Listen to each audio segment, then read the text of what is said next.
Stéphanie Janquel, je vais introduire la séance et présenter le travail de Jean-François. D'abord un mot pour vous saluer, pour vous remercier d'être là avec nous virtuellement. C'est une étude importante pour nous, l'étude accès au logement social chaque année. Et c'est un moment important de pouvoir partager ces résultats avec vous.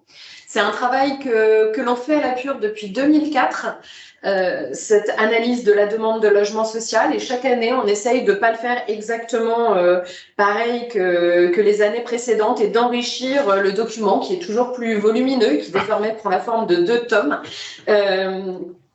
L'objectif initial, il est toujours d'actualité, c'est de mieux connaître la demande de logement social qui s'exprime à Paris pour mieux y répondre. Donc c'est une démarche qui a été initiée il y a presque 20 ans par l'adjoint au logement de la ville de Paris, monsieur Jean-Yves Manot, à l'époque. Et l'idée, c'était d'être plus transparent, plus clair sur la demande, les attributions de logement social et le renouvellement du fichier d'une année sur l'autre, la manière dont il évolue. Et c'est toujours un objectif d'actualité à Paris puisque on a un haut niveau de demande de logement social qui s'exprime, une ressource rare et donc près de 250 000 ménages demandeurs inscrits en 2018. La nouveauté, il y a 2 ans, c'est que nous avions conçu et mis à disposition un système de data vise pour que chacun puisse obtenir les infos sur les demandeurs qui l'intéressent le plus, sans être prisonnier, entre guillemets, des traitements qui sont produits et restitués dans l'étude. Donc cette data vise dont on vous redonnera l'adresse, elle permet par exemple de filtrer sur les demandeurs qui habitent aujourd'hui ou qui cherchent à obtenir un logement dans un arrondissement donné. Et d'un clic, on peut avoir toutes les variables déclinées pour le 4e, le 12e arrondissement, ou en tout cas celui qui nous intéresse. Dans le document que Jean-François va vous présenter dans quelques instants, la nouveauté, c'est notamment le fait d'avoir un regard sur les demandeurs prioritaires, mais c'est aussi des données historiques qui permettent de mettre en perspective la demande de logement social sur la longue durée, sur plus de 20 ans, puisqu'on a des variables identiques depuis 1995.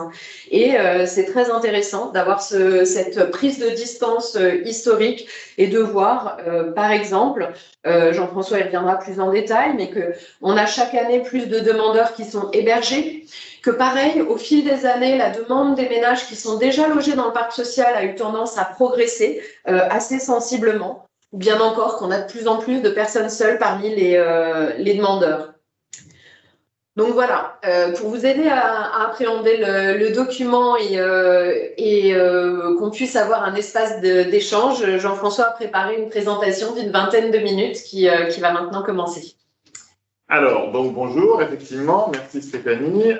Donc moi, je vais vous présenter donc le tome 1, puisque pour l'instant, on en est là, on est à la partie tome 1, donc qui porte sur la description de l'offre et de la demande de logement social à Paris au cours de l'année 2018. Alors effectivement, on travaille sur 2018 et pas sur 2019 parce qu'effectivement, on voulait pouvoir être en capacité de, d'une part, faire ce travail sur longue période et également être en mesure d'utiliser les données qui avaient été publiées par la DRIL, notamment sur les demandeurs prioritaires au 1er janvier 2019. Mais je vais détailler ce point-là. Mais en tout cas, on voulait rester sur ce bon timing pour pouvoir comparer des choses comparables. Donc, alors tout d'abord, une petite partie pour démarrer un peu sur l'offre en fait, de logement des bailleurs sociaux à Paris. Donc, l'offre de logement des bailleurs sociaux à Paris, c'est à peu près 245 210 logements sociaux SRU au 1er janvier 2018, soit 21,1% des résidences principales. Quand on regarde la carte, ce qu'on voit, c'est que ces immeubles de logements sociaux SRU sont sans surprise implantés dans les arrondissements périphériques principalement. Les 13e, 19e et 20e arrondissements réunissent 43,3% de ces logements au 1er janvier 2018, tandis que les 10 premiers arrondissements ne concentrent que 8,7% de ces logements SRU. Au-delà de ces logements SRU, effectivement, les bailleurs gèrent un plus grand nombre en fait, de logements, finalement, qui sont notamment ces logements non conventionnés, puisqu'en tout, ce sont à peu près plus de 278 000 logements qui sont gérés par les bailleurs sociaux sur le territoire parisien, dont 244 000 logements familiaux, qui nous intéressent, après, on va dire dans la suite du document, puisque ce sont ceux-là qui font l'objet d'une attribution et qui font l'objet d'une demande au départ de logement social, et également 34 000 logements, on va dire, adaptés, qui correspondent aux résidences sociales, aux foyers et à des logements dédiés aux étudiants. Donc voilà, on a ce pool de cette offre, en fait, qui est très importante sur le territoire parisien, avec une répartition territoriale un peu variée. Alors, cette offre, elle a évolué sensiblement dans le temps. Et effectivement, quand on examine la croissance de ce parc SRU depuis 2001, puisque c'est l'année de mise en œuvre, on va dire, première mise en œuvre de la loi du même nom, eh bien, on voit que le parc a augmenté d'à peu près 90 000 logements sur la période. Il est passé de 154 314 à 245 210 en 2018. Donc, on est passé de 13,4% des résidences principales à 21,1% des résidences principales.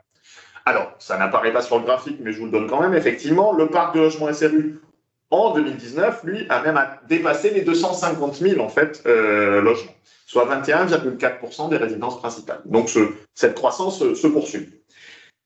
Après, on a vu donc sur la carte qu'il y avait un certain déséquilibre de l'offre sur le territoire. Il est intéressant de voir que même si le rééquilibrage a été limité sur la période, il y a quand même une augmentation sensiblement plus forte dans certains arrondissements que dans d'autres.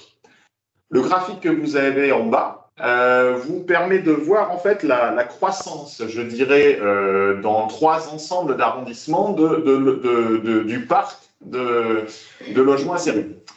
En base 100 en 2001. Et ce qu'on voit, c'est qu'effectivement, le nombre de logements SRU situés dans les 10 premiers arrondissements a plus que doublé, finalement, sur la période 2001-2018. En revanche, il n'a augmenté, entre guillemets, que de 41% dans les 13e, 19e et 20e arrondissements. Et par contre, il a augmenté d'à peu près 70% dans les autres arrondissements. Donc, on voit qu'il y a quand même eu une croissance différenciée sur le territoire, même si effectivement, on n'en est pas quand même à l'idée de rééquilibrer complètement le territoire. Ce qu'on voit par ailleurs, donc ces logements nouveaux, bien évidemment, ils ne sont pas sortis ex nihilo. Ils ont été financés au départ, financés par les services de l'État et par la ville de Paris et par les bailleurs eux-mêmes au fil du temps. Et donc, ce qu'on constate, c'est qu'en fait, il y a plus de 100 000 logements sociaux qui ont été financés à Paris de 2001 à 2018. Quand on regarde dans le détail de la catégorie dont il s'agit, en fait, on a à peu près 46%, je ne vais pas rentrer dans le détail par année, mais on a à peu près 46% de ces logements qui sont en fait issus de construction neuve. Et on a également 69% de ces logements qui sont en fait des logements familiaux.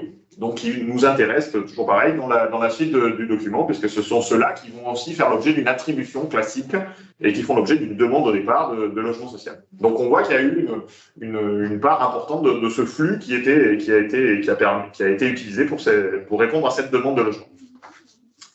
Parce qu'en effet, la demande de logement social, venons-y. Alors, je ne vais pas revenir sur les modalités de la demande de logement social, vous les connaissez tous pour la plupart, mais je vais pas les détailler complètement. Ceci étant, j'attire quand même votre attention sur un point qui a eu un impact, on va le voir, assez fort sur la croissance de cette demande dans le temps. Notamment, c'est les possibilités offertes depuis quelques années on va dire, de demander un logement à Paris sans y venir, en fait, et de le faire à distance par le biais des nouveaux outils, des outils informatiques, etc. Et effectivement, ça a un impact important sur la croissance du nombre de demandeurs souhaitant un logement à Paris, et clairement, c'est un facteur qui conduit à une certaine inflation de cette demande, indépendamment finalement des sous-jacents, on va dire, économiques ou sociaux qui génèrent cette demande. Mais on le verra derrière. Mais c'est quand même un facteur important, cet effet administratif sur le sujet. Comme le disait Stéphanie tout à l'heure, une des nouveautés, enfin la nouveauté, je dirais même de l'examen de cette année, c'est qu'effectivement on a pu s'intéresser aux demandeurs prioritaires. Et donc, bon, pour pouvoir en parler, on s'est dit qu'il fallait quand même aussi creuser et bien regarder de quoi on parle. Donc, les ménages demandeurs de logements prioritaires au sens de la loi, c'est-à-dire auxquels les logements sociaux doivent être attribués en priorité, sont de deux types. Ce sont les demandeurs d'ALO, ça veut dire en fait ce sont des demandeurs qui, suite à un recours, ont bénéficié d'une décision favorable au titre du droit au logement opposable. Et ce sont les demandeurs qui relèvent, entre guillemets, des catégories listées dans l'article L441-1 du CCH. Mais en pratique, pratique, et sachant que les DALO sont dans cet article L441-1 du CCH également. Mais en pratique, quand on creuse un petit peu plus, cette notion de prioritaire est quelque chose d'assez complexe, parce qu'en fait, d'autres mécanismes, dispositifs légaux priorisent également les demandeurs et ont vocation à favoriser l'accès au logement social de certains d'entre eux. Par exemple, l'accord collectif départemental. Lui, il a pour objectif d'apporter une solution de relogement, alors je le lis, dans les meilleurs délais aux ménages susceptibles d'accéder à un logement autonome et confrontés aux difficultés sociales et de logement les plus aiguës. Et donc, c'est bien un outil de priorisation d'une catégorie de demandeurs qu'on vient de décrire, et donc d'accès plus rapide au logement. On a également les nouvelles obligations qui ont été prévues par la loi égalité-citoyenneté au bénéfice des demandeurs premier quartile. Ces derniers, ils doivent notamment bénéficier de 25% des attributions de logements sociaux situés hors des QPV. Donc, effectivement, c'est aussi une sorte de catégorie de demandeurs qui devient prioritaire à un certain niveau. On a ensuite d'autres dispositions plus historiques, on va dire, mais qui s'apparentent quand même à des approches un peu de priorité. On a les dispositions de relogement de droit liées à des opérations d'urbanisme, de traitement de situations d'habitat indigne, etc., qui aussi sont des facteurs d'accélération. Et on a la prise en compte, on va dire, des situations professionnelles, en fait, les contingents, notamment ceux des fonctionnaires d'État, ceux des agents des collectivités, etc., qui sont aussi des filières, entre guillemets, et qui s'apparentent à des sortes de priorités. Parce que la difficulté, en fait, elle est sur comment prioriser les prioritaires. La mise en œuvre de la loi, on s'aperçoit, pour attribuer les logements aux ménages prioritaires, elle est en pratique délicate. Tout d'abord, premier constat, la base d'information sur laquelle il est possible de s'appuyer pour conférer ce caractère prioritaire, un caractère prioritaire à une demande de logement, est fragile. On l'a dit tout à l'heure, comme je l'ai évoqué tout à l'heure, il y a une facilité de plus en plus importante aujourd'hui pour s'inscrire comme demandeur. On peut passer par des outils numériques. On n'a plus forcément besoin de passer par un guichet physique. Et donc, la qualité des informations n'est pas forcément aussi bonne aujourd'hui qu'elle ne l'était auparavant. Donc, de fait, il y a un problème de qualité. Mais même au-delà de ça, les informations qui décrivent les demandes sont de toute façon déclaratives au stade de la sélection et de la désignation des candidats. Donc, l'identification des éventuels prioritaires sur cette base-là est sujette à caution, je dirais. Par ailleurs, la loi n'indique pas précisément comment sont identifiées les personnes qui relèvent des différentes catégories de prioritaires légaux parmi les demandeurs de logement. Elle laisse en fait une grande marge d'interprétation locale. Même si on a l'impression que les définitions sont très précises, en pratique, comme on n'a pas forcément les informations sous-jacentes pour vraiment les identifier, il y a une logique d'appréciation locale.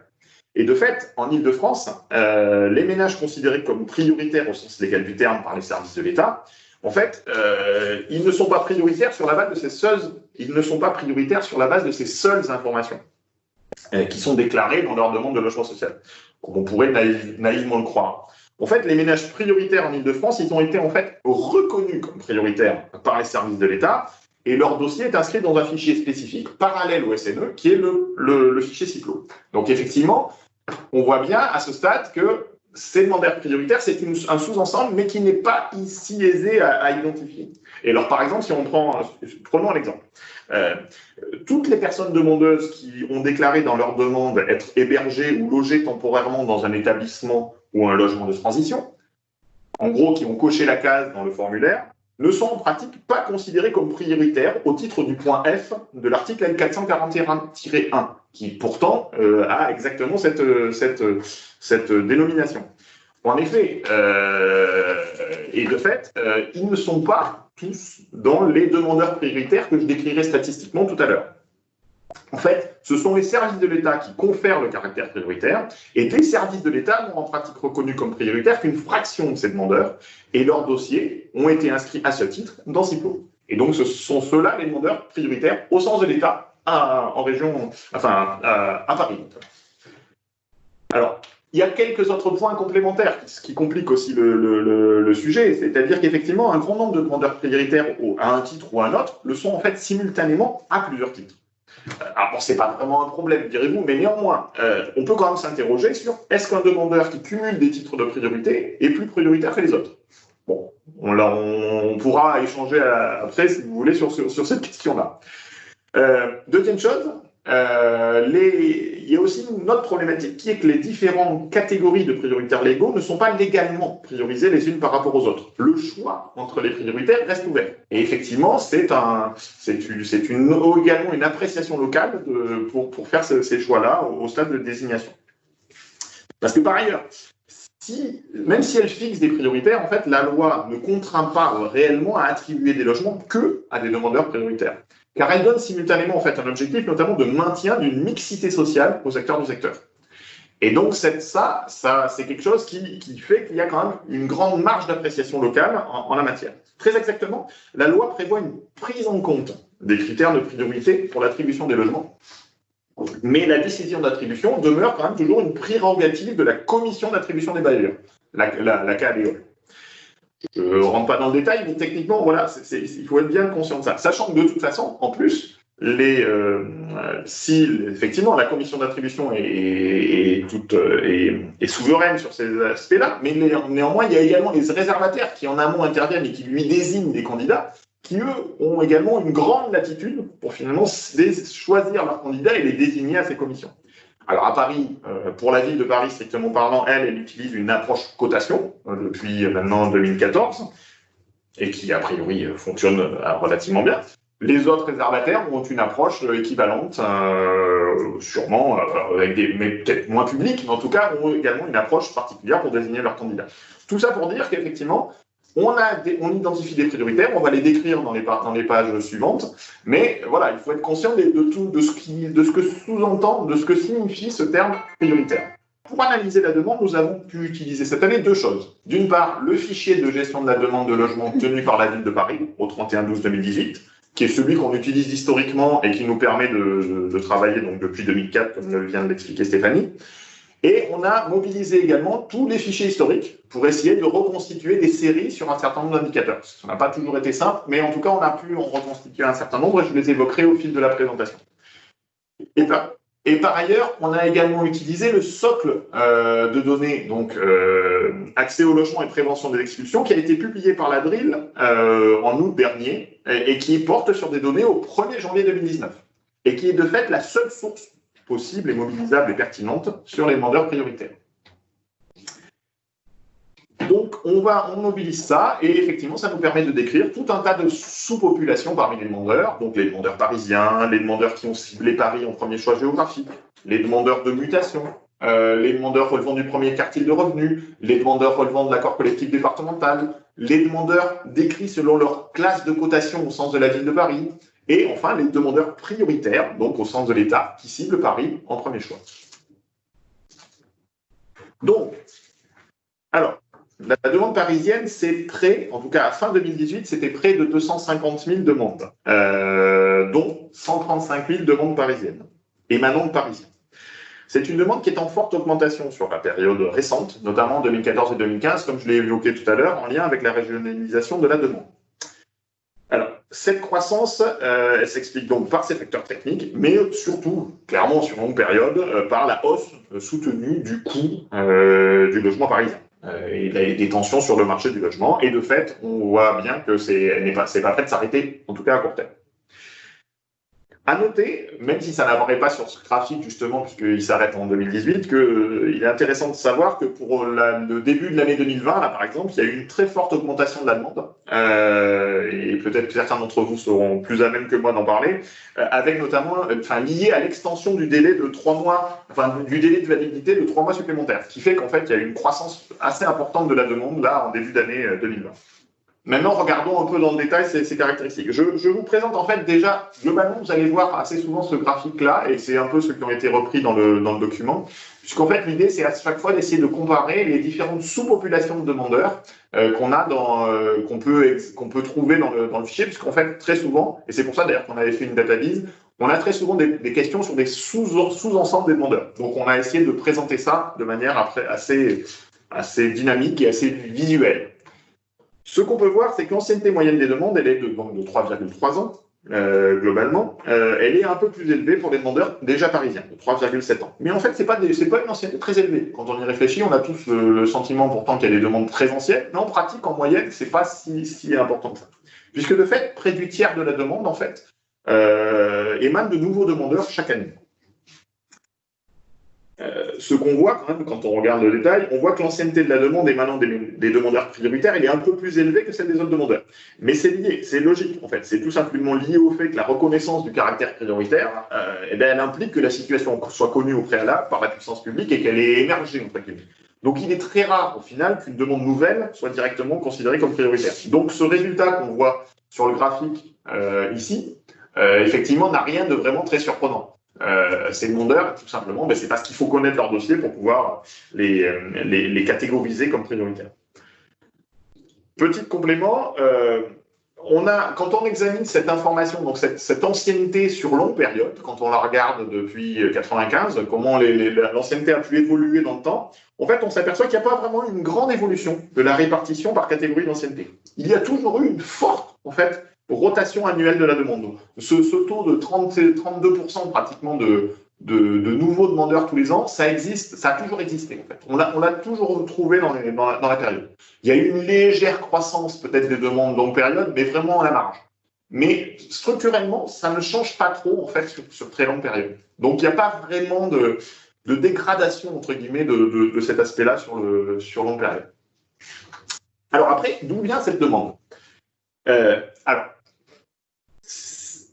54% des demandeurs sont déjà parisiens, c'est ce qu'on a déjà vu tout à l'heure. Pour les non-parisiens, en fait, ils se répartissent en 32% qui sont issus de la petite couronne et 14% qui viennent d'ailleurs. Je dirais une bonne partie viennent de la grande couronne, mais d'autres peuvent venir de partout en France. Je ne le redis pas, mais effectivement, il n'y a pas de raison, on n'est pas obligé d'habiter quelque part pour y faire une demande. Si on rapporte par contre la demande émanant des ménages parisiens à la population parisienne, en fait, il apparaît que plus de 12% des ménages parisiens sont inscrits comme demandeurs de logement social. Et c'est ce qu'on voit sur la carte.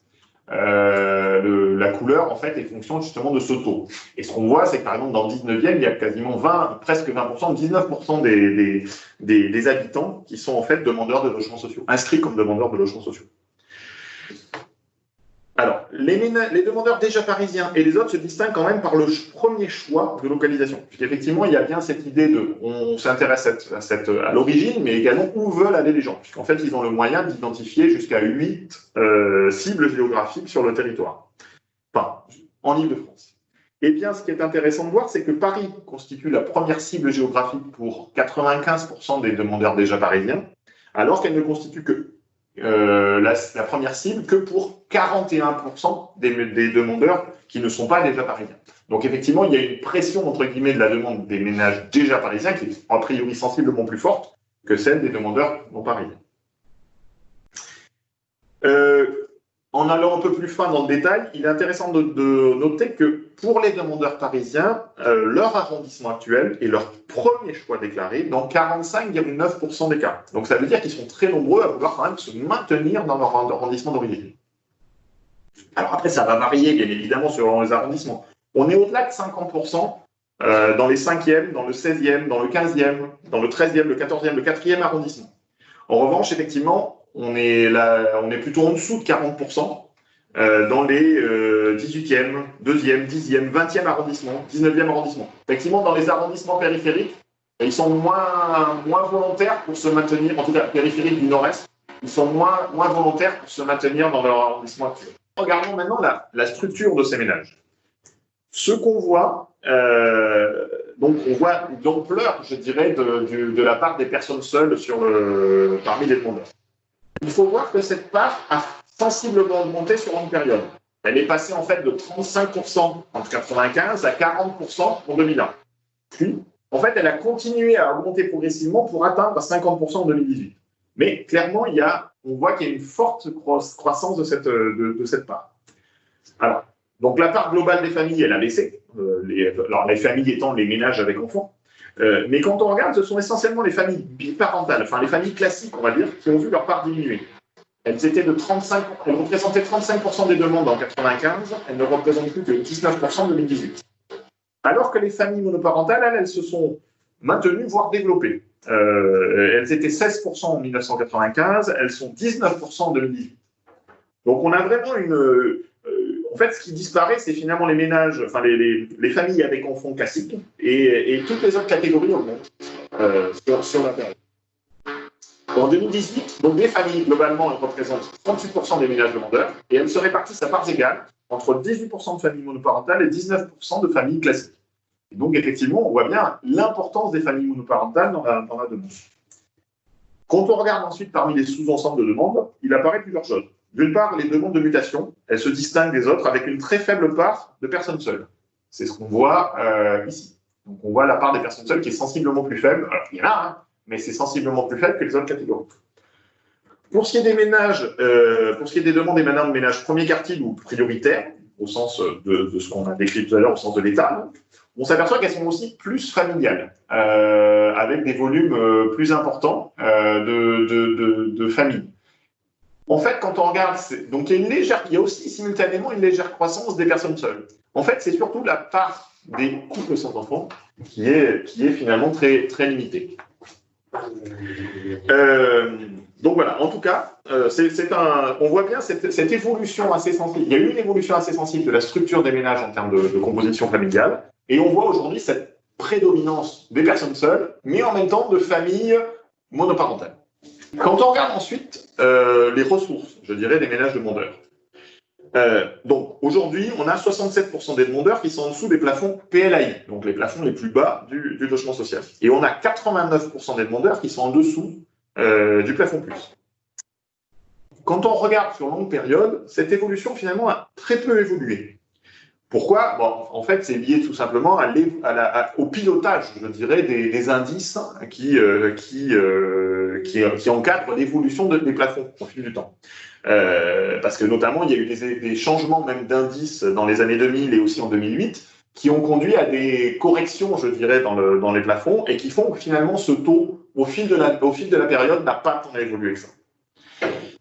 Ce qu'on notera quand même par rapport à la situation aujourd'hui, donc de 2018, les ménages demandeurs premier quartile, ils ont logiquement des niveaux de ressources plus faibles que les autres demandeurs. Ça, c'est une première chose. Et les ménages reconnus prioritaires, ils ont également en majorité des niveaux de ressources nettement plus faibles que les autres demandeurs. C'est par construction, on dit. Mais le fait est qu'en tout cas, c'est assez important, puisque 90% sont en dessous du plafond PLAI et 98% en dessous du plafond plus.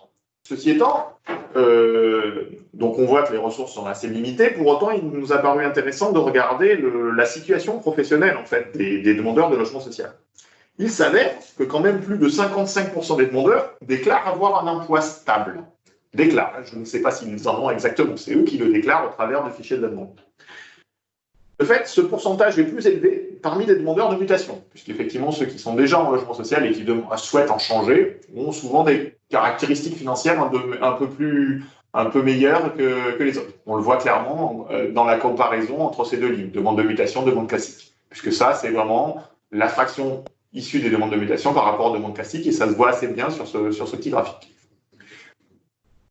Par ailleurs, sans surprise, il est nettement plus faible pour les demandeurs prioritaires. On voit bien clairement qu'effectivement, la part de demandeurs en emploi stable parmi les demandeurs prioritaires est sensiblement plus faible que pour les autres catégories de demandeurs, puisqu'en gros, les prioritaires, ils sont à 37,1%, alors que les non prioritaires parmi les demandeurs, ils sont à 56,8%. Donc, on voit quand même un écart assez sensible entre ces catégories. En revanche, ça par contre c'était un peu surprenant, mais au final non pas 30 ans non plus que ça, mais pour autant on voit que les premiers quartiles de revenus, eux, sont beaucoup plus nombreux finalement à ne pas avoir finalement d'emploi stable. Et ça s'entend aussi, puisque c'est leur niveau de ressources qui conditionne leur appartenance au premier quartile de revenus, et effectivement ils sont donc ceux qui travaillent ont souvent quand même des ressources au-delà de ce quartile. Ceux qui ne travaillent pas, par contre, sont souvent en dessous. Donc, effectivement, ce n'est pas si surprenant que ça d'avoir cet écart-là, flagrant, en tout cas, pour le premier quartile de revenus. Enfin, on s'est intéressé à la situation en matière de logement des demandeurs de logement social. Dans quelle situation de logement sont-ils? Alors, une partie d'entre eux sont SDF. À la date d'aujourd'hui, ils sont catégorisés dans le bloc rose du graphique. Ce qu'on voit, c'est que plus de 30% des demandeurs sont en fait locataires dans le parc privé. 23% sont locataires dans le parc social et 20% sont en logement précaire ou SDF. Tandis que 22% simultanément, donc c'est ce qu'on voit ici, le 20% que je viens de dire, c'est ça plus ça. Sachant qu'à peu près 22%, par contre, eux, se déclarent hébergés par un particulier. Donc on voit effectivement une relative faiblesse de la part des locataires issus du parc privé, des locataires du parc privé. C'est une répartition qui a sensiblement évolué sur la période. C'est ce qu'on voit sur le graphique du bas. Historiquement, les demandeurs issus du locataire du parc privé étaient largement prédominants. Ils représentaient presque 60% de l'ensemble des demandeurs. Mais depuis le début des années 2000, on voit qu'il y a eu une inflexion assez sensible qu'on observe, en fait, qui s'explique pour plusieurs raisons. D'une part, et qui d'ailleurs explique aussi l'augmentation des personnes seules qu'on a évoquées tout à l'heure. En fait, c'est tout simplement lié au fait qu'il y a une augmentation du nombre de demandes émanant d'un certain nombre de publics parce qu'on les inscrit beaucoup plus systématiquement aujourd'hui parmi les demandeurs de logement. C'est-à-dire quand vous êtes SDF, quand vous êtes en situation de logement précaire, quand vous êtes hébergé, aujourd'hui, systématiquement, il y a inscription en tant que demandeur de logement social, ce qui n'était pas le cas avant le début des années 2000. Et donc, effectivement, parce qu'il n'y avait pas encore cette approche logement d'abord, qui aujourd'hui est, on va dire, est le sous-jacent à une grande partie de la politique en matière de logement. Et donc, effectivement, cette croissance très importante de ces publics en situation précaire, je dirais, elle est à rapprocher de cette évolution du système. Et donc, mécaniquement, effectivement, aujourd'hui, en proportion, les demandeurs déjà locataires du parc social sont beaucoup plus faibles. Il y a bien évidemment aussi c'est également lié, bien évidemment, à l'aggravation peut-être d'une certaine crise sociale sur la période.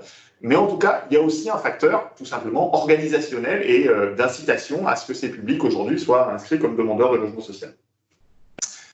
On notera quand même, c'est intéressant, car simultanément aussi, on a une croissance de la part des locataires déjà locataires du parc social, donc qui n'a cessé de croître sur l'ensemble de la période.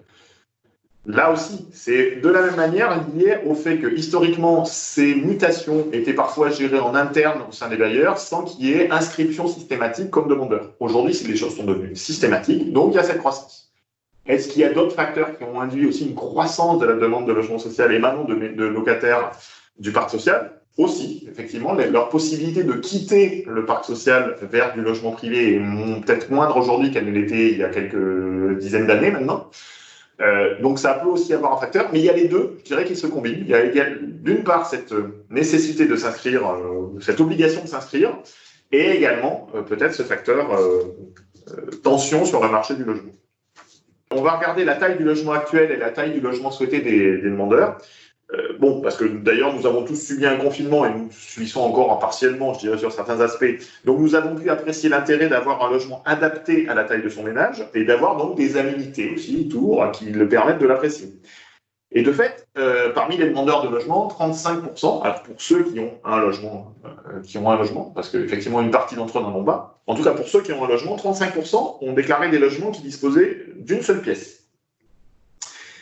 À l'inverse, par contre, quand on regarde les logements souhaités, en haut, vous avez les logements actuels et en bas, vous avez les logements souhaités, on voit clairement que la demande en matière de une pièce, elle est quand même sensiblement plus faible. Sachant que le graphique du haut porte uniquement sur les gens qui ont un logement, le graphique du bas porte sur tous les demandeurs.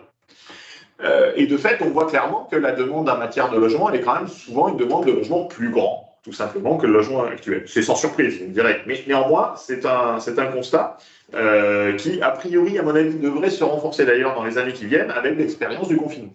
Mais c'est vraiment flagrant pour toutes les catégories de demandeurs. On voit bien cette croissance de la demande. Voilà. Alors, petite remarque, par contre, on n'a pas cette information sur le sujet, sur les demandeurs prioritaires, donc je n'ai pas pu l'intégrer dans ces graphiques.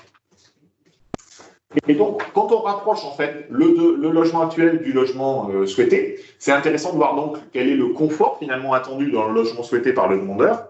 Et on s'aperçoit que clairement, c'est essentiellement une demande d'espace supplémentaire, puisqu'on a très exactement 86% des demandeurs qui souhaitent un logement avec un nombre de pièces par personne équivalent à celui qu'ils avaient avant, globalement 23%, ou supérieur, 63%.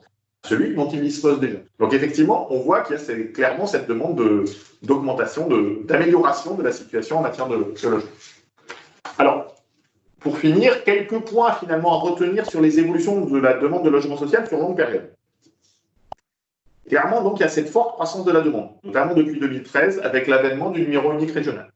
Deuxième chose, il y a l'idée qu'on est quand même toujours sur un fichier de la demande qui se renouvelle fortement, tous les ans, toujours 30%, et ça, c'est quelque chose qui a toujours existé. Il faut être conscient qu'il n'y a pas d'évolution particulière. C'est vraiment, on a un flux important de nouveaux demandeurs chaque année, mais en même temps, un pool qui demeure et qui se croît légèrement de demandes anciennes. On est quand même à 7% de demandes de 10 ans et plus.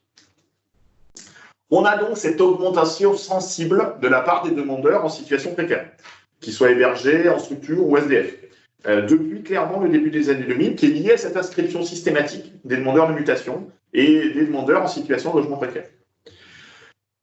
On a en parallèle cette augmentation du nombre de personnes seules parmi les demandeurs, qui a rapproché donc du constat précédent, qui est passé quand même de 35 à 50% sur la période, c'est très important, mais également, comme je l'ai évoqué, une croissance des familles monoparentales. Il faut bien retenir ça. Les familles monoparentales ont fortement augmenté, tandis que les familles traditionnelles avaient tendance à baisser.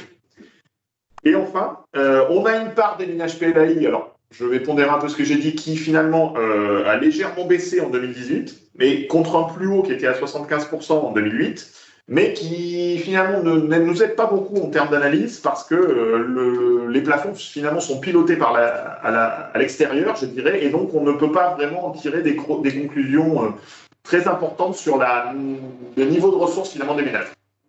Pour aller plus loin, je dirais, je vous suggère donc de regarder dans le rapport, vous aurez tous ces éléments-là qui sont présentés, plus de nombreux autres, je dirais, qui apparaissent. Vous avez également une petite fiche qui apparaît en vert là, sur le graphique, qui est une sorte de table de synthèse qui peut aussi être utile à avoir sous le coude parfois. Et vous avez également ce qu'a évoqué Stéphanie au début, qui est donc cette data vis qu'on a mis à jour cette année sur les données, à partir des données de fin 2018, qui est accessible en cliquant tout ceci est accessible en cliquant sur le lien ci-dessous, et qui vous donne donc des éléments décrivant cette demande, la demande de logement social au cours de l'année 2018. Et on a aussi conservé les données de l'année 2017. Vous avez même les équivalences en 2018 et 2017 qui vous permettent de comparer tous ces éléments-là. Et dernière chose, enfin, le rapport tome 2, maintenant, qui est en cours de réalisation, et qui lui portera sur les attributions de logement pour toutes les mêmes catégories de publics qu'on a décrites, y compris les demandeurs prioritaires, puisque le fichier socle, en fait, publié par l'État, contient également des éléments sur les attributions. Donc, on l'exploitera à cette occasion. Bonjour, je suis Patrick Guillonneau. En tout cas, je tenais à vous remercier pour le travail qui a été fait, qui est très instructif, en tout cas pour moi et pour les équipes, sur effectivement les sujets de profil des demandeurs, en tout cas sur Paris. J'avais une question concernant les hébergés qui sont pris en structure, parce qu'effectivement, vous avez parlé des hébergés qui sont chez les particuliers, mais la notion de particulier regroupe également celle des structures, ou est-ce que vous les mettez en place, ou vous indiquez simplement qu'ils sont chez les SDF? Alors, non, c'est bien distinct. Les hébergés en structure, ce sont ceux qui se sont déclarés dans un établissement d'hébergement, quel qu'il soit. Et normalement, ils ont une case à cocher dans le fichier des demandeurs. Et les hébergés, en revanche, chez un particulier, normalement, il leur est posé une question qui permet de distinguer ceux qui sont hébergés dans leur famille de ceux qui sont hébergés chez un tiers. Et ça, c'est au stade de la demande, dans le dossier de la demande, ils cochent des cases qui signifient cet aspect-là. Donc, ils ne peuvent pas être les deux, ils peuvent l'être l'un ou l'autre, mais ils ne peuvent pas être simultanément hébergés en structure et hébergés chez un particulier ou SDF. Et les SDF étant encore une autre catégorie.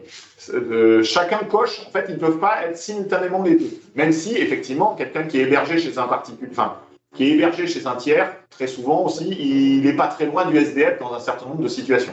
Dans l'une des dernières slides que vous avez montrées, là, j'ai vu effectivement apparaître la notion hébergé chez un particulier, mais je n'ai pas vu apparaître la notion hébergé en structure d'hébergement. Alors en fait, ce que j'appelle logement précaire, là, ce sont bien les hébergements. Les hébergés par un particulier, ce sont les hébergés par un particulier. Et les situations précaires, ce sont les SDF, mais aussi toutes les situations... alors, je pourrais regarder dans le rapport exactement comment c'était formulé. Mais techniquement, ce sont, par exemple, des gens qui sont dans des squats, des gens qui sont dans des gens qui sont dans des squats, des gens qui sont dans des situations qui, en gros, ne sont pas strictement hébergés, mais sont dans des situations dégradées. Je vais essayer de vous retrouver ça. Oui, c'est ça. Ok, d'accord, là on comprend mieux. Bon, il faut prendre du temps. Et donc, effectivement, ça fait des volumes élevés. Il n'y a pas que les SDF là-dedans. Voilà, faut être conscient qu'effectivement, ça fait des ratios élevés parce que c'est. Mais normalement, je me suis calé, vu qu'effectivement là, j'ai utilisé des données prioritaires, j'ai utilisé autant que possible les notions, j'ai retraduit les notions pour qu'elles calent avec les données publiées dans le socle. D'accord, ok, c'est beaucoup plus clair. Effectivement, il y a une volumétrie qui a l'air d'être assez conséquente. Oui, ça, après, il y en a beaucoup, il faut reconnaître de toute façon. D'accord, ok.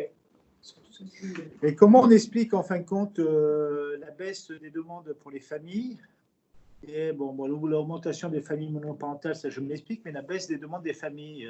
En fait, le nombre ne baisse pas. C'est ça qui est troublant, c'est que le nombre ne baisse pas. C'est plutôt que la part baisse, mais le nombre ne baisse pas. Et les autres, en revanche, se sont rajoutés et sont maintenant aujourd'hui nombreux.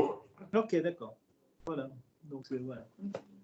Bon, en tout cas, merci pour avoir répondu à nos interrogations collectives. D'autres interventions?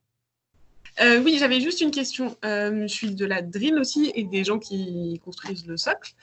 Du coup, j'avais une question sur la question de logement. Quand vous considérez le logement précaire, vous avez mis dedans tous les gens qui sont hébergés dans une structure ou dans un hôtel. Oui. Et ensuite, dans situation précaire, vous avez mis tous les gens qui sont dans des squats, etc. et sans abri. Et il me manque du coup la question des structures collectives, des résidences étudiantes, de ce genre de choses, parce que ils sont pas techniquement ils sont séparés de propriétaires, locataires du parc privé, locataires du parc social, et en même temps on peut pas les considérer dans un logement précaire, parce qu'une résidence étudiante c'est pas précaire en soi. C'est précaire au sens où ils n'y sont que pour une durée. Donc d'une certaine manière, la précarité étant ici considérée comme étant un logement pour un temps donné. C'est pas un logement ad vitam aeternam. Mais du coup, j'avais un peu de mal avec ce regroupement qui fait que c'est le logement précaire et qui comprend à la fois des choses qui rentrent dans l'idée d'un logement et dans l'idée de l'hébergement. Je comprends bien que l'idée, c'est que ce soit quelque chose de temporaire, en fait. Mais du coup, il y a des choses qui sont considérées déjà comme du logement et d'autres comme de l'hébergement. Et du coup, en termes de critères de priorité, c'est pas la même chose dans Ciplo et en termes d'indices et en termes de score, etc. Et donc, du coup, c'est... Peut-être le regroupement, là, j'aurais fait une catégorie de plus, quoi, pour que ce soit plus clair. Ou peut-être mettre entre parenthèses ce que vous entendez par logement précaire. Parce que du coup, logement précaire et situation précaire, je trouve que ça avait un peu... Enfin, j'ai eu un peu de mal à retrouver les données que je connais juste sur cette slide-là. D'accord. Voilà, c'est juste une réflexion sur ça. Mais sinon, je veux dire, quand vous l'avez expliqué à l'oral, c'était très clair, parce que vous avez à nouveau détaillé ce qui pouvait rentrer dedans. Mais du coup, je trouve que... Pour ce détail, je vous propose d'aller à page 55 du rapport. Dans le page 55 du rapport, vous avez un détail sur ce que contiennent chacune des catégories. Après, effectivement, dans les statistiques, on ne les a pas distinguées, mais on pourrait les distinguer, effectivement. Après, graphiquement, ça devient moins lisible, mais on aurait pu détailler. En tout cas, c'est présent dans le fichier de la demande. Donc, techniquement, c'est parfaitement possible de les distinguer les uns par rapport aux autres. Oui, non, mais je conçois les regroupements, mais c'est vrai que le regroupement sous le logement précaire n'était pas immédiatement intuitif, j'ai trouvé. Après, la difficulté, je reviens sur ce que je disais quand même tout à l'heure, il y a quand même une difficulté qui est que les gens, quand ils font une demande de logement social, ils cochent une case, mais en même temps, cette case, elle est un peu molle. Enfin, faut être conscient que autant quand les gens sont locataires, ils sont locataires, autant quand ils se déclarent hébergés chez un particulier, par exemple, c'est au moment où ils déclarent leur demande. Après, d'autres fois, ils sont parfois un petit peu SDF, c'est pas toujours si stable que ça. Enfin, ces catégories-là sont à un instant T au moment où ils déclarent. Bon, voilà. Alors après, il y a une certaine perméabilité, je pense, entre les précaires, les hébergements, etc. Il y a une certaine perméabilité, sachant qu'aussi, comme je le disais au départ, on est sur une notion de déclaratif. Oui. Donc là aussi, il y a la compréhension qu'en ont les gens, la façon dont les gens se perçoivent. Donc il peut y avoir C'est pour ça que les regroupements, moi, me troublaient pas trop d'un point de vue statistique, parce que je considère qu'il y a quand même toujours un peu de mou sur cet aspect-là. On n'est jamais sur quelque chose de complètement carré.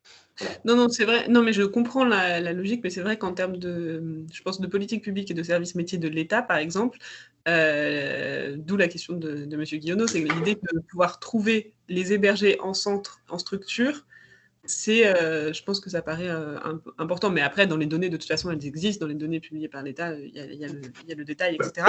Et après, quand quelqu'un veut instruire une demande, il peut savoir si la personne est en centre d'hébergement d'urgence. Donc, je vous propose que dans le tome 2, où on s'intéressera aux attributions, j'essaierai de détailler ça de meilleure manière. Comme ça, effectivement, on aura quelque chose d'un peut-être un peu meilleur et on pourra à la limite reconstituer la partie demande pour avoir des éléments de comparaison. Il n'y a pas de souci. Là, on essaiera de distinguer cette notion-là dans la partie attribution. Merci beaucoup. Mais sinon, rien de spécial. C'était très, très clair. Merci beaucoup. Bonjour, Samuel Mouchard, donc responsable de l'espace Solidarité Habitat de la Fondation Abbé Pierre. Déjà, merci pour ce travail et ce rapport qu'on attend chaque année avec impatience, parce que c'est vrai que c'est une mine d'informations précieuses pour nous et on attend d'autant plus le tome 2 qui parlera des attributions. Moi, j'ai juste une question par rapport à la cotation. Alors, j'ai pas encore pris le temps plutôt de lire dans le détail le rapport que vous avez, qu'on a tous reçu. Mais est-ce que vous avez un peu d'informations sur la structuration de la cotation en fonction du profil des demandeurs? Ça me semblerait intéressant d'en savoir un peu plus, savoir qu'est-ce qui ressort dans cette cotation par rapport à la situation des demandeurs en termes de points, etc. Qui ressort le plus, le moins, voilà. Je pense que ce serait intéressant d'avoir ça. Alors peut-être que c'est dedans et je regarderai attentivement, mais si vous pouvez nous en dire 2 mots, ce serait formidable. Je vous remercie. Donc c'est un sujet qu'on avait traité, qu'on traite au fil de l'eau, je dirais. Il n'y a pas vraiment de partie cotation. Vous n'avez plus de partie cotation. Il y a eu une année une partie cotation dédiée dans le document. On ne le fait plus. Maintenant, c'est au fil de l'eau, je dirais, que les éléments sont présentés. Sachant que la cotation qui est présentée là, c'est la cotation de la ville de Paris. Donc, c'est pas la cotation, notamment, qui devrait arriver par l'État. Techniquement, il y a bien cette idée qu'il y aura une cotation nationale. Donc là, non. La cotation qui est décrite là, c'est la cotation de la ville de Paris. Et dans les graphiques que je vous ai présentés, alors vous voyez, donc à chaque fois, je vous ai mis quand même dans ces graphiques la description par type de cotation. Et ce qu'on voit, c'est qu'effectivement, la cotation parisienne, en tout cas, a quand même tendance à favoriser, en tout cas à donner plus de points aux catégories qui sont normalement soit prioritaires, soit premier quartier. On est quand même plus proche souvent de ces situations avec le mécanisme de cotation. Par exemple, si vous prenez, voyez, les ménages en dessous des plafonds PLAI, on voit bien que les cotations avec ceux qui ont les points les plus élevés, donc entre 10 et 20 points, au-delà de 10 points, je dirais, 79% d'entre eux sont en dessous des plafonds PLAI. Donc on voit bien que la cotation, elle a quand même un effet de favoriser les ménages ayant les ressources les plus basses. Une première chose.